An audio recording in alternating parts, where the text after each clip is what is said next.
નમસ્કાર, BBN news ચેનલમાં આપનું સ્વાગત છે. હું છું કવિતા પંચાલ ને હવે જોઈએ આજના સમાચાર.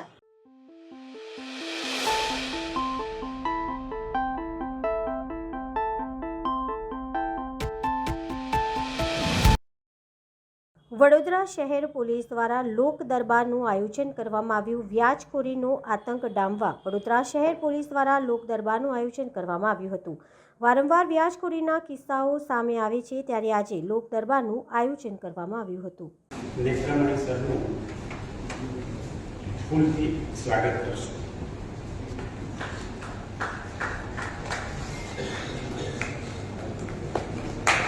ત્યારબાદ ડીસીપી રાણી સરને વિનંતી કરીશ કે Shri Shailesh Sharma sir, chief manager Khanderao branch, Shri Yuvrajsinh Jadeja sir, Shri Sharma સરનું ફૂલથી સ્વાગત કરશું.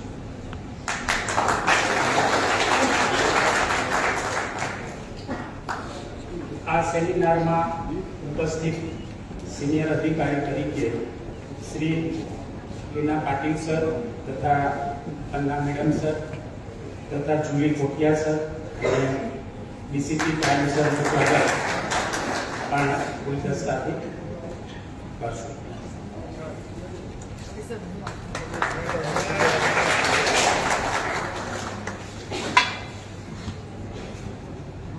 સ્વાગત વિધિ પૂર્ણ થયા બાદ અત્રે ઉપસ્થિત ગુજરાત ગ્રામીણ બેંકના રિજિયોનલ મેનેજર શ્રી નેત્રમણી સરને હું રિક્વેસ્ટ કરીશ કે પ્રસંગને અનુરૂપ પોતાની સરળ લેંગ્વેજમાં લાભાર્થીઓને સમજાય તે પ્રકારે લોન મેળવવા તથા વ્યાજખોરીથી બચવાનું પોતાનું વક્તવ્ય રજૂ કરશે.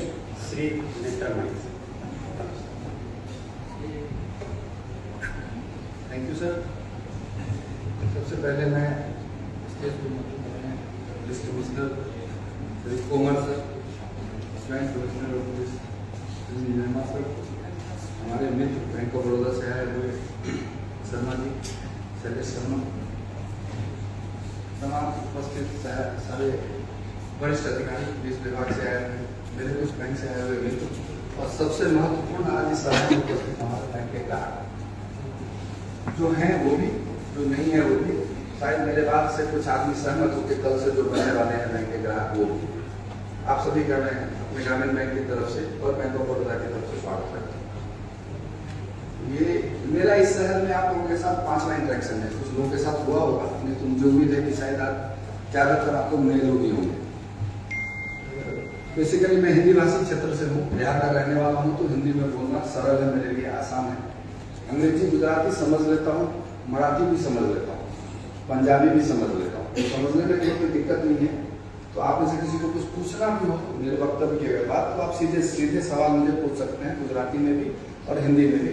हालांकि मैं हिंदी को प्रेफर करता हूँ क्योंकि मुझे आसानी होती है बोलने में और समझने में.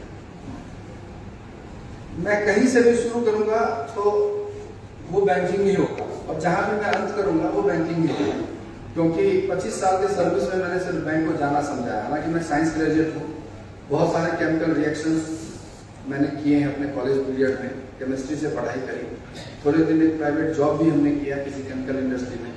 लेकिन नसीब को जहाँ जहाँ ले जाना होता है वहीं लेके आता है. तो आज मैं आप लोग के सामने फाइनेंस पे बात कर रहा था.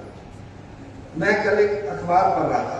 हालांकि हमारे ऑफिस में कंपलसरी है लोकल लैंग्वेज के पेपर आना, हिंदी अंग्रेजी. तो उसमें एक छोटा सा मैंने एक आर्टिकल भी पढ़ा जिसमें अपने ही शहर में किसी जो व्यवसायी थे, फल व्यवसायी, उन्होंने कुछ इंसिडेंट हुआ उनके साथ. तो मैंने मेरे जो मित्र हैं, मेरे जो कोलीग हैं जो मेरे साथ काम करते हैं, उनको मैंने पूछा बुला के कि गुजरात में भी ये होता है. मतलब मेरा एक थॉट ये था कि ये सब चीजें तो मैं बचपन से ही बिहार में देखता आया था. गरीबी थोड़ी ज्यादा थी, सेलिंग होती है, साहूकारों के चंगुल में फंसे बैठे हैं. मतलब दो ही तरह के लोग हैं, एक जो है ब्याज वसूलते हैं, दूसरा जो ब्याज देता है. बीच का तो आदमी है ही नहीं. या तो पैसे है सूद पे लगा देगा, पैसे नहीं है तो सूद पे उठा लेगा. दो ही लोग मिलेंगे आपको, चाहे बस में, ट्रेन में, रोड पे, कहीं भी. तो तो मुझे गुजरात के बारे में आइडिया नहीं था, क्योंकि यहाँ चारों तरफ इंडस्ट्री है। आप माजलपुर की तरफ जाओ, आप सोखड़ा की तरफ जाओ, मतलब कहीं भी जाओ। और ये सिर्फ गुजरात नहीं, मतलब मैं बड़ौदा की बात नहीं करूंगा, मैं रीजनल हेड ग्रामीण बैंक का हूँ। मेरे पास 5 डिस्ट्रिक्ट है। छोटा उदयपुर है, अभी मैं डीडी साहब से भी वहां मिल के आया। मेरे पास राजपिपला है, आनंद है, खेड़ा है, बड़ौदा तो है ही, मैं यहाँ बैठता ही हूँ। तो इतना लंबा 150 किलोमीटर का टेरिटरी है। और ग्रामीण बैंक का एक लक्ष्य ही है कि अनरिच्ड पीपुल तक रीच करना, मतलब उनको और इतना सलीके से सजा हुआ बाजार। मतलब यदि आपको फिश मार्केट जाना है तो ऐसे रेहड़ी पटरी पे नहीं मिलेगा, सड़क के किनारे एक स्पेशलाइज्ड मार्केट है। आपको सब्जी मंडी में जाना है तो ऐसे नहीं है कि कहीं भी स्पेस है, वहां सड़क पे लगा लिए वो लगा लिए। वो ये प्रॉब्लम भी यहाँ मतलब ये जो सुविधाएं कह लीजिए उसको एक प्रॉब्लम के तौर पर इसलिए कि आप कहीं भी दुकान नहीं लगा सकते हैं। तो सबसे पहले आपको क्या करना है, आपको उस जो बनिया है जो आपका शोषण करता है, जिसकी वजह से आप शिकार होते हैं, और एक लास्ट डिसीजन मतलब आप उसको कह लीजिए कि अपनी जान माल की क्षति करना या अपनी इज्जत, उससे भी बड़ी चीज होती है। जिंदगी के बाद तो आपको कुछ फील नहीं होगा, लेकिन इज्जत जाएगी तो बहुत बड़ी फीलिंग होती है।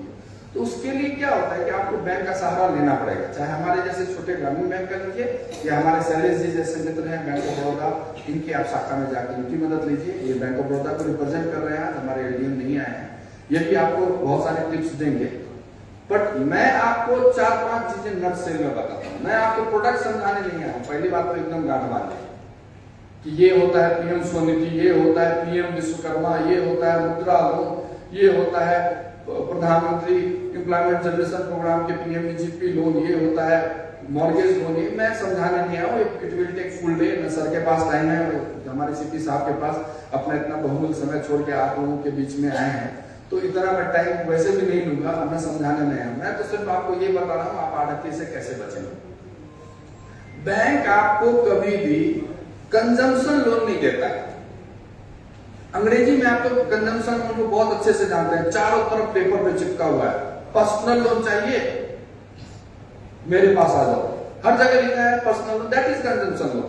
तो पर्सनल लोन सबको देता तो आप यहां नहीं होते। इट मींस आपके पास अपना सोर्स ऑफ इनकम होगा तो बैंक आपको पर्सनल लोन देगा। जितने लोग आप लोग बैठे हैं, मैं गारंटी कहता हूं 80% के पास प्रॉपर डॉक्यूमेंट नहीं है। बिकॉज बैंक में कहावत है, जब हम ज्वाइन करते हैं तभी समझाया जाता है, bank deals in paper not in goods. आप बोलोगे कि सर मेरी दुकान में 1 लाख रुपए का सामान है, मतलब कागज दिखाओ। आप बोले आप कागज कैसे दिखाओ, आगे देख लो ना साहब, मतलब कागज में दिखाओ ना। 1 लाख का हमने खरीदा राम ट्रेडिंग कंपनी से, श्याम ट्रेडिंग कंपनी से, ये बिल है, ये जीएसटी है, फलाना। मैं पोर्टल पे जाऊंगा, देखूंगा इस बिल का जीएसटी फिल किया हुआ है, हाँ भाई तेरा सही है 1 लाख है। अब वहां दुकान में 1 लाख है कि नहीं पता नहीं, मेरे पास फाइल में 1 लाख का तो माल है पड़ा हुआ। हो सकता है रुई की बोरी इतने बड़े गोदाम में भरा हुआ आपके पास, हो सकता है 50 लाख का सामान हो, बिल ढेले भर का नहीं, तो हमारे लिए 0। तो सबसे पहले पेपर प्रिपेयर करना सीखिए। जो भी काम आप करते हैं उसको ब्लैक एंड व्हाइट में ले आइए, सरकार की नजर में ले आइए। इतनी सुविधाएं गवर्नमेंट ने आपको दी है, आप लोग सबके पास स्मार्टफोन होगा। किसी के पास बेसिक फोन हो तो हाथ उठा दो भाई, अभी उठा दो, मैं उसको अलग से क्लास दूंगा बाहर में। बेसिक फोन हो तो उठा दो, बटन वाला फोन को बेसिक फोन बोलते हैं, जिसमें आप अपनी फोटो नहीं खींच सकते, सेल्फी अपलोड नहीं कर सकते, व्हाट्सएप, गूगल, ये सब कुछ नहीं कर सकते। यदि किसी के पास हो तो उठा दो। एक हाथ नहीं उठा, अब बाद में मत उठाना साहब मेरे पास था, आपके पास बेसिक फोन है। चलो आपके लिए अलग से सुविधाएं, एक लाइन में बोलता हूं, आप डीआईसी ऑफिस विजिट करना, बाकी लोग तो यही काम कर लेंगे, इनका समाधान हो गया। बेसिक फोन है तो सरकार ने आपके लिए कंप्यूटराइज आदमी बिठा रखा है डिस्ट्रिक्ट इंडस्ट्रियल सेंटर पे, और किसान विकास केवीआईसी ऑफिस बोलते हैं। यहाँ क्या होता होगा मैं नहीं बताऊंगा, यहाँ मैंने विजिट नहीं किया है, ना तो मैं गांधीनगर अभी तक जा पाया हूँ, टाइम नहीं मिला है। तो केवीआईसी की ऑफिस आप पूछेंगे तो बता देगा, और डीआईसी ऑफिस बोलेंगे तो बता देगा। दोनों जगह स्पेशल आदमी सरकार ने बैंक के बिहार में बिठा रखा है, जहां वो आपके नाम की पर्ची दाखिल कर देगा। पर्ची मीन्स अप्लाई कर देगा, तो आप उनके पास जाना। बाकी सब लोगों के पास आपके फोन पे एप्लीकेशन अवेलेबल है, और इसको बैंक रियल टाइम बेसिस पे ट्रैक करती है। रियल टाइम बेसिस पे यदि आपने आज अप्लाई किया तो आपकी केवाईसी, आप ओटीपी वेरीफाई होता है, आपका आधार आया, आपने ओटीपी दिया, कंप्यूटर मान लेगा यही आदमी है, इसी का आधार है। भले ही आपके फादर का नाम हो, उनका फोन आपके पास है, आपने दे दिया, लेकिन बैंक कभी आपको नहीं पूछेगा, आपके फादर को पूछेगा, यह ध्यान रखना है। इसीलिए ऑलवेज केवाईसी पे अपने ध्यान दीजिए। जब आप फिल करते हैं उसी समय आपकी सिविल जनरेट हो जाती है। कस्टमर इंफॉर्मेशन ब्यूरो लिमिटेड होता है, वो जो है जैसे जनरेट करता है, बैंक वाला आपका आईडी बाद में देखता है, पहले देखता है इसका हिस्ट्री तो देखो। 2002 से सिविल पे काम हो रहा है, नॉर्मली 2010 के बाद ये रेगुलराइज। સભામાં ઉપસ્થિત વરિષ્ઠ પોલીસ અધિકારીશ્રીઓ અને વડોદરા શહેરના જુદા જુદા વિસ્તારમાંથી આવેલા નાગરિક મિત્રો, આજે અત્યાર સુધી બેંક અધિકારીશ્રી દ્વારા ગ્રામીણ બેંક અને નેશનલાઇઝ બેંક દ્વારા કઈ પ્રકારના લોન આપવામાં આવે છે અને આના જરૂરિયાતો અને પ્રોસિજર શું રહે છે તે અંગે વિસ્તૃત જાણકારી તમને આપી છે। આપણે બધા જાણીએ છીએ કે દરેક નાગરિકને જીવનમાં નાણાકીય સગવડતાનો જરૂર પડે છે। જન્મથી માંડીને મૃત્યુ સુધી કેટલાક પ્રવૃત્તિઓ ચલાવવો હોય, નાણાકીય સગવડો વગર આપણે ચલાવી શકીએ નહીં। કોઈને શિક્ષણ માટે, કોઈને કૃષિ સંબંધિત એક્ટિવિટીઝ માટે, કોઈને મકાન બાંધવા માટે, કોઈને વાહન ખરીદવા માટે, કોઈના શોપ કે દુકાન ચલાવવા માટે, કોઈને આંતરપ્રિન્યોરશિપ કરીને ઇન્ડસ્ટ્રી શરૂ કરવા માટે, તો નાના નાના માણસોથી માંડીને જે આપણે કહીએ એસ્ટાબ્લિશ આંતરપ્રિન્યોરશિપ જે ચલાવવા સુધીના, ઉદ્યમ ચલાવવા સુધીના દરેક વ્યક્તિને નાણાકીય સુવિધાઓ જોઈએ। એટલે જ આપણા ફોર્મલ સેક્ટર કહીએ, આખા નાણાકીય વ્યવસ્થામાં બેન્કિંગ વ્યવસ્થા અતિ મહત્વનું બની ગયું છે આજની તારીખે। અને તમે બધા જાણો છો કે રાષ્ટ્રીયકૃત બેંકો પણ કાર્યરત છે। શેડ્યુલ્ડ કમર્શિયલ બેંક, જેમને તમે જાણો છો કે કેટલાક પ્રકારના એક્સિસ બેંક, HDFC બેંક, ખાનગી ક્ષેત્રના કેટલાક બેંકો પણ કાર્યરત હોય છે। એ જ રીતે રિજનલ રૂરલ બેંક, સહકારી ક્ષેત્રના કોઓપરેટિવ બેંકો અને જુદા જુદા પ્રકારના લોન આપવા માટે જ આપણે કહીએ હાઉસિંગ ફાઇનાન્સ, મકાન બાંધવા માટે લોન આપવા માટે સ્પેશિયલાઇઝ્ડ ફાઇનાન્શિયલ ઇન્સ્ટિટ્યુશન્સ પણ છે। તો આજની તારીખે એક ગ્લોબલ ક્ષેત્રે ઓળખાતા આપણા ઇન્ડિયન ઇકોનોમીમાં જે બેન્કિંગ અને ફાઇનાન્શિયલ ઇન્સ્ટિટ્યુશન્સ એક સોલિડ વ્યવસ્થા ઉપલબ્ધ છે। પરંતુ જ્યારે નાગરિકોને નાણાકીય જરૂરિયાતો પડે છે, કેટલાક લોકો તો બેંક અને ફોર્મલ ફાઇનાન્શિયલ ઇન્સ્ટિટ્યુશનના મદદથી સહારા મેળવીને લોન મેળવતા હોય છે, પરંતુ કેટલાક લોકો ગોલ્ડ, સિલ્વર, એમના ઓર્નામેન્ટ્સ વગેરે પણ ગીરવે મૂકીને આપણા જે મની લેન્ડર્સ પાસેથી પણ લોન મેળવતા હોય છે। તો આવા એક પ્રવૃત્તિ લાંબા સમયથી આપણા સમાજમાં ચાલી રહ્યું છે।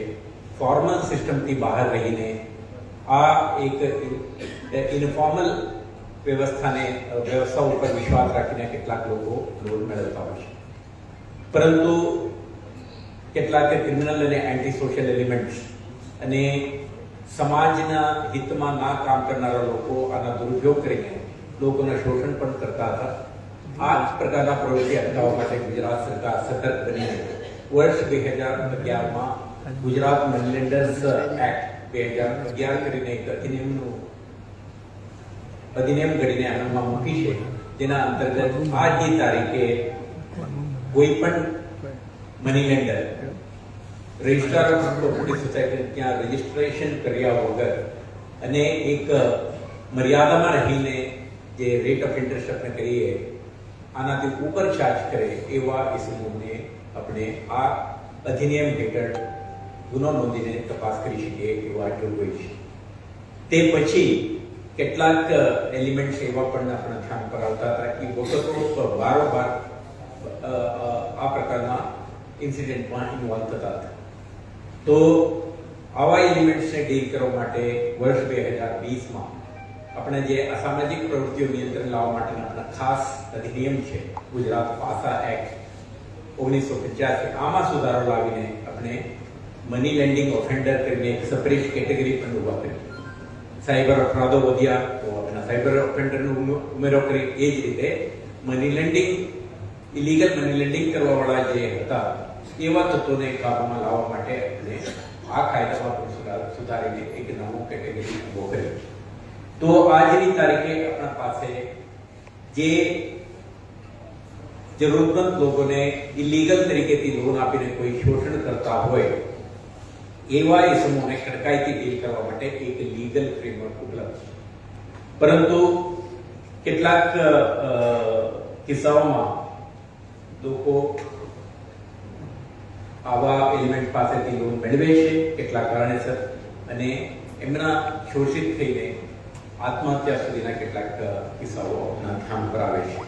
જે રીતે બેંક અધિકારીશ્રીએ કીધું, ભારત સરકાર અને ગુજરાત સરકારના પ્રયાસ છે આ લોન પ્રોડક્ટ્સ કેટલાક પ્રકારના એમના ઘર આંગણે લઈ જવા માટેનું આખું આયોજન હોવા છતાં આજે ટેકનોલોજીના મહત્તમ ઉપયોગથી આપણે માનનીય પ્રધાનમંત્રીશ્રીએ કહે છે કે જામ ટ્રિનિટી એટલે આપણે જનધન અકાઉન્ટ, આપણા આધાર કાર્ડ અને મોબાઈલ બેન્કિંગના માધ્યમથી લોકોને પારદર્શક, સ્પીડી અને ગુણવત્તાવાળી સેવાઓ તમને પૂરી પાડવા માટે વ્યવસ્થા હોવા છતાં આમાંથી બહાર રહીને લોકો ઉપયોગ કરતા હોય છે અને મની લેન્ડર પાસેથી લોન મેળવતા હોય છે. એ બેંક મેનેજરશ્રીએ કીધું, દરેકને પાસે સ્માર્ટફોન છે, આપણે પણ સ્માર્ટ રહીશું તો આપણે આવા એલિમેન્ટ્સથી આપણે દૂર રહી શકીએ. આજની તારીખે આ કાર્યક્રમનું આયોજન કરવાનો હેતુ બે ત્રણ છે. એક તો દર વખતે આપણે બેન્કર સાથે પાર્ટનરશિપમાં રહીને આ કાર્યક્રમનું આયોજન કરીએ છીએ, કેમ કે આખું બેન્કિંગ વ્યવસ્થામાં nationalised bank, cooperative banks, commercial scheduled commercial banks के फाइनेंशियल इंस्टीट्यूशन પાસેથી તમે કયો પ્રકારના લોન પ્રોડક્ટ મેળવી શકો છો તે અંગેની જાણકારી, સાથે સાથે જે પોટેન્શિયલ જે ક્રિમિનલ અને એન્ટી સોશિયલ એલિમેન્ટ્સ અને શોષણ કરવા બેઠા છે વ્યવસ્થામાં એમને આપણે આઈડેન્ટિફાઈ કરીને કેવી રીતે એમને ટાર્ગેટ કરવા પડે. આજે તમારા સમક્ષ આપણે જોવા માંગીએ છીએ આ પ્રકારના કાર્યક્રમ આપણે વખત શહેરમાં આયોજન કરીએ છીએ. પરંતુ અઠવાડિયા પહેલા એક ન્યૂઝપેપરમાં એક આઈટમ એવું છાપ્યું કે એક વ્યક્તિ કોઈ મની લેન્ડરના શોષણમાં આવીને આત્મહત્યાનો પ્રયાસ કરી. આપણે એટલા બધા સ્પેશિયલ ડ્રાઈવ પ્રયાસો હોવા છતાં કોઈ એવા કિસ્સો બનતો હોય તો આપણે લાગ્યું કે ફરીથી એક વખત સમગ્ર શહેરના નાગરિકોના ધ્યાન દોરીએ અને એમના સાથ સહકારથી આપણે આ પ્રકારના પ્રવૃત્તિઓ પર નિયંત્રણ લાવવા માટેનું કડક પગલાં ભરીએ એ હેતુથી આજનો કાર્યક્રમ રાખી છે. આ વર્ષ દરમિયાન આપણે વખત આ પ્રકારના જનસંપર્ક સભાઓને આયોજન કરી, લોન મેળાઓને પણ આયોજન કરી, બેન્કિંગ સિસ્ટમમાંથી અધિકારીઓને બોલાવીને જનજાગૃતિ અને આપણે જાણકારી આપવાનો પ્રયાસ કરી. આ વર્ષે આપણે અત્યાર સુધી 14 ક્રિમિનલ કેસો નોંધી છે. 14 કેસમાં 30 જેટલા જે ઓફેન્ડરો છે એમના અટક પણ કરી છે. એટલે over A period of time આપણે 2023માં આ પ્રકારનો ડ્રાઈવ શરૂ કરી હતી, જે તે વખતે 106 કેસો દાખલ થયેલા, 179 આરોપીઓને અટક કરી, લગભગ 18 જણને આપણે પાસામાં પણ ડિટેન કર્યા હતા. ધીમે ધીમે શહેરમાં આ પ્રવૃત્તિ ઉપર અંકુશ આવી ગયું છે. આ વર્ષે આપણે જોઈ શકો છો જે રીતે હું કીધું 14 કેસ અને 30 આરોપીઓ અટક થયા અને આજની તારીખે ફરીથી આપણે જ્યારે એક લોન મની લેન્ડર્સ ખિલાફ કાર્યવાહી આપણે જે રીતે કરીએ છીએ તે અંગે જનજાગૃતિ સભાનું આપણે આયોજન કરી છે. બે જ વસ્તુ કહેવા માંગીએ છીએ. નંબર 1, આ સભા આ પ્રકારનો કાર્યક્રમ તો એક પ્રોએક્ટિવ લોકો સુધી પહોંચવાનો પ્રયાસ છે અને કદાચ 300-400 લોકો બેઠા છે આ કાર્યક્રમમાં. ઉપલેટા તાલુકા સમસ્ત આહિર સમાજ દ્વારા સમૂહ લગ્નનું આયોજન. રાજકોટ જિલ્લાના ઉપલેટામાં સમસ્ત આહિર સમાજ દ્વારા ચોથા સમૂહ લગ્નનું આયોજન કરવામાં આવ્યું હતું, જેમાં 19 દંપતીઓએ પ્રભુતામાં પગલાં માંડ્યા હતા. સાથે સાથે બ્લડ ડોનેશન કેમ્પનું પણ આયોજન કરવામાં આવ્યું હતું, જેમાં 272 જેટલી રક્તદાનની બોટલો એકત્રિત થઈ હતી. તેમજ સમાજના આગેવાનો તેમજ દાતાઓ દ્વારા 19 દીકરીઓને કરિયાવર આપવામાં આવ્યું હતું. એમાં અલગ અલગ વસ્તુઓ આપવામાં આવી હતી. આ કાર્યક્રમમાં કેબિનેટ મંત્રી મુળુભાઈ બેરા, પૂર્વ કેબિનેટ મંત્રી જવાહરભાઈ ચાવડા, સૌરાષ્ટ્ર કચ્છમાંથી વી.કે. હુંબલ સાહેબ, જેઠાભાઈ પાનેરા, પ્રવીણભાઈ માકડિયા, લલિતભાઈ વસોયા, છગનભાઈ સુચિત્રા તેમજ ઉપલેટાની સામાજિક સંસ્થાઓ તેમજ ઉપલેટા તમામ સમાજના આગેવાનો, મહાનુભાવો તેમજ ઉપલેટા સમસ્ત આહિર સમાજના મહાનુભાવો, હોદ્દેદારો અને સભ્યો ઉપસ્થિત રહ્યા હતા અને આ સમૂહ લગ્નને સફળ બનાવ્યા હતા. કોઈ પણ માતા પિતાને એના દીકરા કે દીકરીને સમૂહ લગ્નમાં લગ્ન કરવા માટેનું આગેવાનો દ્વારા કહેવામાં જાય ત્યારે એ સંકોચ અનુભવતા હતા.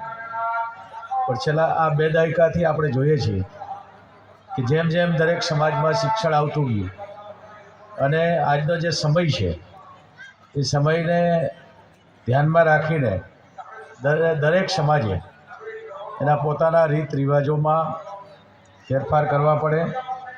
સમૂહ લગ્નથી માત્ર પૈસાનો ખર્ચ થાય, ઓછો થાય એટલો જ ફાયદો છે એવું નથી. સમૂહ લગ્નના અનેક ફાયદાઓ છે. મને યાદ છે કે વર્ષો પહેલાં સરકારને પણ સમૂહ લગ્ન માટે પ્રોત્સાહન આપવા માટે 7 ફેરા સમૂહ લગ્ન ઉપલેટા આહિર સમાજ આયોજિત સમૂહ લગ્નનું ખૂબ સરસ રીતે આયોજન કરવામાં આવ્યું છે.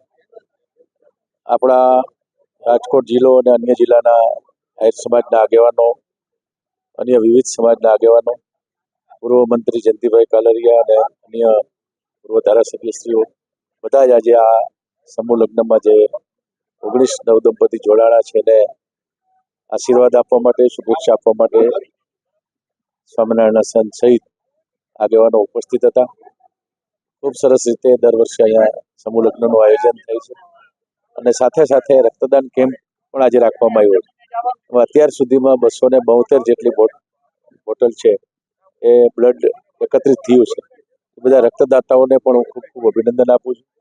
આ સારા કાર્ય માટે જે કોઈ આશીર્વાદ આપવા માટે આવેલા આગેવાનો અને જેની આર્થિક યોગદાન આપ્યું છે એવા બધા જ દાતાઓ આ સમૂહ લગ્નમાં આવ્યા છે અને બધાને ખાસ કરીને જે આજે જેના માતા પિતાએ દીકરા અથવા દીકરીને સમૂહ લગ્નમાં લગ્ન કરવા માટેની જે જોડાયા છે એને પણ અહીં બધાએ શુભેચ્છા પાઠવી છે. ખૂબ સરસ રીતે ઉપલેટા આહિર સમાજ અને ઉપલેટા આહિર સમાજ સમૂહ લગ્ન સમિતિ દ્વારા જે આ આયોજન કર્યું છે એ ખરેખર અભિનંદનને પાત્ર છે. હું પુંજાભાઈ વરુ, સમસ્ત ઉપલેટા આહિર સમાજ ચતુર્થ સમૂહ લગ્ન સમિતિના એક કાર્યકર તરીકે આજે અમારો ઉપલેટા તાલુકા સમસ્ત આહિર સમાજ વતી આ ચોથો સમૂહ લગ્ન હતો. એમાં કુલ 19 નવદંપતિઓ પ્રભુતામાં પગલાં માંડનાર છે. આજના કાર્યક્રમમાં અમારે માનનીય શ્રી વિજયભાઈ રૂપાણી સાહેબ, પૂર્વ મુખ્યમંત્રી ગુજરાત રાજ્યના ઉપસ્થિત થવાના હતા, પરંતુ અનિવાર્ય સંજોગોના કારણે તે ઉપસ્થિત રહી શકેલ નથી, પરંતુ તેમના પ્રતિનિધિ તરીકે ગોવિંદભાઈ કાનગડ ઉપસ્થિત રહેલ. અમારા આહિર સમાજના અને ખૂબ જ સક્રિય એવા મુળુભાઈ બેરા સાહેબ, કેબિનેટ મંત્રીશ્રી, એ પણ આજના કાર્યક્રમમાં ઉપસ્થિત રહેલ. જવાહરભાઈ ચાવડા, પૂર્વ કેબિનેટ મંત્રી, એ પણ આજના કાર્યક્રમમાં ઉપસ્થિત રહેલ. સૌરાષ્ટ્ર કચ્છમાંથી ઉપસ્થિત વીકે હુંબલ સાહેબ, જેઠાભાઈ પાનેરા, તેમજ પ્રવીણભાઈ માકડિયા, લલિતભાઈ વસોયા, ઉપલેટા સમાજના તમામ સમાજના પ્રમુખો પણ આજના કાર્યક્રમમાં ઉપસ્થિત રહેવા પામેલ હતા અને 12,000 જેટલી જનમેદનીએ આ મહાપ્રસાદનું સમૂહ ભોજન પણ કરેલ છે. અને આજના દિવસે કુલ 272 જેટલું રક્તદાન કેમ્પનું આયોજન થયેલ હતું. તેમાં 272 જેટલું રક્તદાન પણ એકઠું થયેલ છે. દીકરીઓને પણ ઘણા બધા દાતાશ્રીઓએ ઘણી બધી કરિયાવર સ્વરૂપે, પ્રસાદી સ્વરૂપે ભેટ આપેલી છે.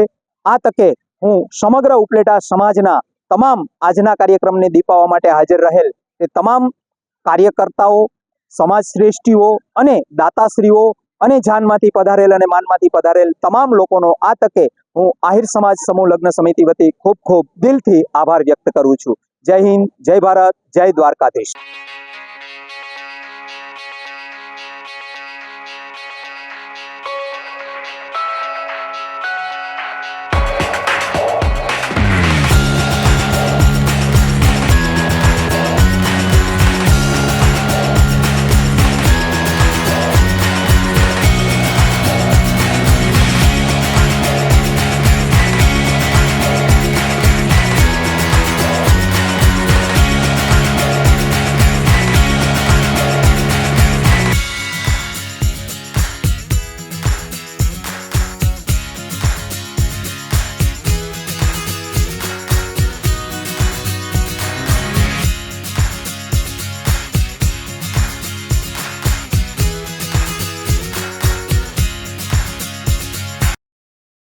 ઉપલેટા કોટેજ હોસ્પિટલ ખાતે ચાલતા નેત્ર યજ્ઞ કેમ્પ 2 દિવસીય ઓપીડીમાં અને 18થી 20 ઓપરેશન કરવામાં આવે છે. રાજકોટ જિલ્લાના ઉપલેટાના સિવિલ હોસ્પિટલમાં આંખ વિભાગ ગરીબ દર્દીઓ માટે બન્યું આશીર્વાદરૂપ. ઉપલેટા સિવિલ હોસ્પિટલના અધિક્ષક અને આઈ સર્જન ડૉક્ટર ખ્યાતિ કેસવાલા દર્દીઓ માટે આશીર્વાદરૂપ. ડૉક્ટર ખ્યાતિ કેસવાલા દરરોજ અસંખ્ય આંખના દર્દીઓની કરી રહ્યા છે સારવાર. ડિસેમ્બર મહિનાના શરૂઆતથી જ આંખમાં મોતિયાના ઓપરેશનના દર્દીઓ વધ્યા. ઠંડી ઋતુમાં આંખના મોતિયોના ઓપરેશન કરવા માટે લોકોની લાઈનો લાગી રહી છે. ઉપલેટા સિવિલ હોસ્પિટલમાં મોતિયાના ઓપરેશન વિના મૂલ્યે થતા હોવાને લઈને દર્દીઓમાં આનંદ. ખાનગી હોસ્પિટલમાં ન હોય એવા અદ્યતન સાધનોથી થઈ રહ્યા છે ઓપરેશન. આ હોસ્પિટલમાં મોતિયાનું વેલનું તેમજ ઝામરના પણ ઓપરેશન કરવામાં આવે છે. વધુમાં ડૉક્ટર ખ્યાતિબેને જણાવ્યું હતું કે હેલો, હું ડૉક્ટર ખ્યાતિ કેશવાલા ગરેજા, આઈ સર્જન અને સુપરિન્ટેન્ડન્ટ ઇન્ચાર્જ કોટેજ હોસ્પિટલ ઉપલેટાથી બોલું છું. અત્યારે અમારો નેત્રયજ્ઞ કેમ્પ ચાલુ છે અહીંયા, જેમાં અમે ઓપરેશન્સ વધારે કરીએ છીએ કેમ કે શિયાળો આવ્યો છે એટલે અમે વધારે કરતા હોઈએ છીએ. એવરી યર દર વર્ષે કરીએ છીએ. આજે અમે આ અઠવાડિયામાં મંગળવારે 20 ઓપરેશન કર્યા હતા, ગઈકાલે અમે 19 ને આજે 18, એવી રીતના અમે કર્યા છે 3 દિવસ. બાકી અમે આખા ડિસેમ્બરમાં ચાલુ રહેશે. અમારે મોતિયાના ઓપરેશન, વેલના ઓપરેશન, ઝામરના અમે બધું જ કરીએ છીએ અહીંયા. અને બાકીના 2 દિવસ અમે ઓપીડીમાં તપાસ કરીએ છીએ પેશન્ટને, જેનું ઓપરેશન કરી આપીએ છીએ. અને 27 તારીખના અમારે રેગ્યુલર કેમ્પ પણ અહીંયા ચાલુ થવાનો છે, જેમાં પ્લાસ્ટિક સર્જરી, જનરલ સર્જરી, આ બધા કેમ્પ થશે. આયુર્વેદ, એમાં ડૉક્ટર્સ આપણે યુકે, લંડન એટલે અમેરિકા, બધેથી બોમ્બેથી ત્યાંથી ડૉક્ટર્સ આવશે અને બધા જોશે. આપણા પેશન્ટ અત્યારે જેટલા ઓપરેશન કર્યા છે એ બધા સંતોષ લઈને જાય છે, કેમ કે એ લોકોને બધાને સરસ નજર આવી છે. અમારી ટીમ છે અને હું ખૂબ આભાર માનું છું તમારા બધાનો કે આટલો સપોર્ટ અમને કરો છો. Thank you.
ભરૂચ સહિત જિલ્લાના તમામ તાલુકા મથકે રવિ કૃષિ મહોત્સવ અંતર્ગત ખેડૂતોને વિવિધ યોજનાકીય લાભો અર્પણ કરી પ્રોત્સાહિત કરાયા. ગુજરાત રાજ્ય સરકાર દ્વારા ખેડૂતોને રવિ સિઝનમાં રવિ પાકો વિશે આધુનિક કૃષિ તાંત્રિકતા અંગે માર્ગદર્શન તેમજ ખેડૂતલક્ષી વિવિધ યોજનાઓ અંગે સમજ મળી રહે તે હેતુસર જે રવિ કૃષિ મહોત્સવ 2024ની ભરૂચ જિલ્લાના દરેક તાલુકામાં ઉજવણી કરવામાં આવી હતી, જેમાં બહોળી સંખ્યામાં ખેડૂત ભાઈઓ બહેનો ઉપસ્થિત રહી કૃષિ વિષયક માહિતી મેળવી વિવિધ યોજનાકીય લાભો લીધા હતા. આ પ્રસંગે શ્રી સ્વામિનારાયણ મંદિર પાર્કિંગ ગ્રાઉન્ડ જાડેશ્વર ભરૂચ ખાતે યોજાયેલા તાલુકા કક્ષાના કૃષિ મહોત્સવમાં તાલુકા પ્રમુખ શ્રી કૌશિકભાઈ પટેલે પ્રાસંગિક ઉદ્બોધન કરતા જણાવ્યું હતું કે ભારતની આર્થિક વ્યવસ્થામાં જેનો સૌથી અગત્યનો ફાળો છે તેવા ખેડૂતો અને ખેતી માટે રાજ્ય સરકાર વિજ્ઞાન અને આધુનિકતાના સમન્વય થકી આ ક્ષેત્રોને કઈ રીતે વિકાસ થાય તે માટે સતત પ્રયત્નશીલ છે. કૃષિ ક્ષેત્રે બહુઆયામી આયોજનો હાથ ધરી ખેડૂતોની આવક બમણી કરવાની દિશામાં રાજ્ય તથા કેન્દ્ર સરકાર દ્વારા અનેકવિધ યોજનાકીય પગલાઓ લેવાઈ રહ્યા છે. વર્ષ 2047 સુધીમાં વિકસિત ભારત બનાવવાના વડાપ્રધાનશ્રીના સ્વપ્નને સાકાર કરવા કૃષિ ક્ષેત્રનો ખૂબ જ મહત્વનો ફાળો છે. ત્યારે વૈજ્ઞાનિક પદ્ધતિથી ખેડૂતોને યોગ્ય માર્ગદર્શન મળી રહે તે માટે સરકારના આ પ્રકારના આયોજનો ખૂબ જ મહત્વપૂર્ણ સાબિત થઈ રહ્યા છે. કૃષિ મહોત્સવ દરમિયાન કૃષિ, બાગાયત, આત્મા પ્રોજેક્ટ, પશુપાલન, મત્સ્ય ઉદ્યોગ, સેલ્ફ હેલ્પ ગ્રુપ, પ્રાકૃતિક કૃષિ પેદાશ વેચાણ અને પ્રદર્શન, સૂક્ષ્મ પિયત પદ્ધતિ, ફાર્મ મિકેનાઇઝેશન સ્ટોલ ઉપરાંત વિવિધ નાગરિકલક્ષી સેવાઓ આપતા અંદાજિત 15 જેટલા સ્ટોલ ઊભા કરવામાં આવ્યા હતા. સાથે સાથે પશુપાલન વિભાગ દ્વારા સ્થાનિક કક્ષાએ 2 દિવસના પશુ આરોગ્ય કેમ્પનું પણ આયોજન કરવામાં આવ્યું હતું. તો આ હતા આજના સમાચાર. આવતીકાલે ફરી મળીશું આ ચેનલ પર આ સમય. ત્યાં સુધી સમગ્ર BBN ન્યૂઝ ચેનલની ટીમને રજા આપશો. નમસ્કાર.